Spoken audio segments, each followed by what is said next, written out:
Nasty. The Loaf and the Knife. Warning! This is a horror story. I was on the last bus going down Willesden Lane one Wednesday night. I was going to stay with a friend that way. I was upstairs looking down on the street below when I heard this awful coughing. So I looked round, and it was the Bakerloo Flea woman, the woman who knew, all about those wasps and all that. I don't believe it, I said. Oh, no, she said, can't keep out of each other's way, can we? It's becoming a habit, isn't it? Don't like your cough, I said. Do you think I do? She said. I suppose not, I said. It's not as if it's the only thing I'm bothered by, she said. Oh, don't tell me, I said. You've got a plague or something? Slugs, I know. Giant slugs in your bath. Don't be funny, she says. I'm sorry. She didn't say anything, so I asked her myself. Well, what's bothering you, I said. Oh, it's only a little thing. Yeah, I said, not believing her. Well, I'm not superstitious, she said. I don't believe in any of these things like horoscopes or fortune-telling, none of it.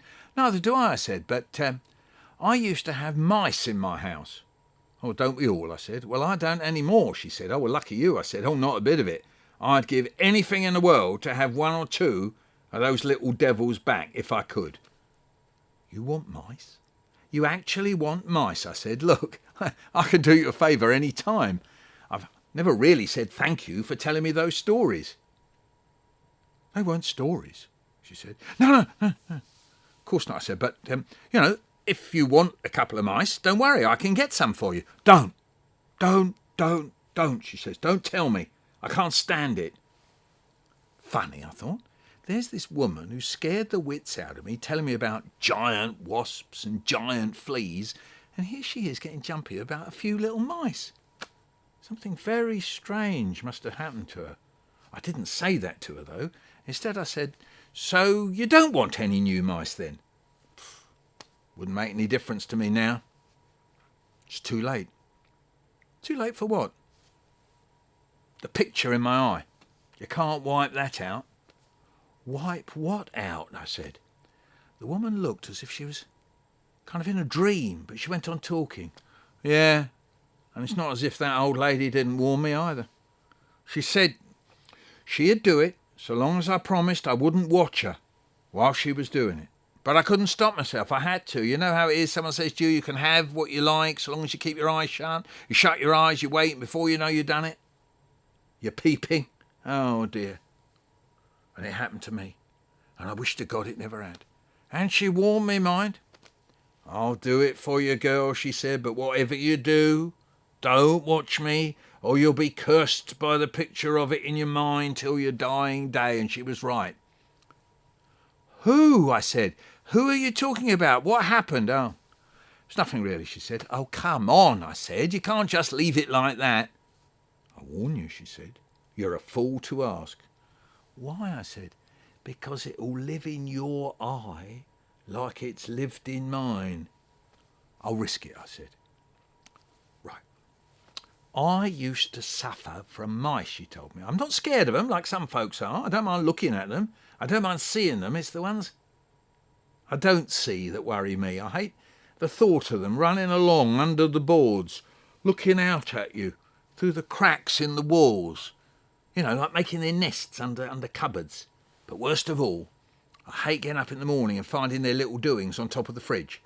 So, I lay traps, ordinary traps, the ones that snap shut so hard that, they could break your finger while you're seeing them. I used to put little bits of broken Kit Kat on them. Funny that, I always think. Funny that mice love something called Kit Kat, yeah? You get it, yeah.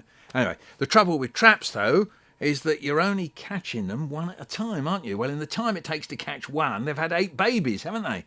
And anyway, I can never be sure that leaving bits of Kit Kat about doesn't attract them. All the others come for a bit, all right, and they don't get caught, do they? No, I said. So I got the rat catcher in. He put little cake trays all round full of what looked like sawdust and wood shavings. He was a very nice young man, I thought. Much too nice to be bothering himself all day long with how to kill mice and rats and bed bugs and things. I gave him a cup of tea, and as he drank his tea, I couldn't help looking at his hands. I thought of all the horrible places there must have been and all the horrible creatures he must have handled. Well, like what? I said. Lice. She said, dead lice. Anyway, he left the little trays. The mice will eat this poison, he said, and they'll just keel over and die until their whole lot cop it. Where? I say to him. Well, he says, wherever they're going about their business. You mean I'm going to have dead mice all over the place, dying under my floorboards or in the middle of the kitchen floor? Oh no, he says, this stuff burns them up. You won't get no smell neither. Like I said, they gobble it up, keel over, then the stuff, the poison like, burns them up from the inside. Hey, thanks for watching. If you want to subscribe to this channel, where you can click on subscribe. If you want to like something, just click on like.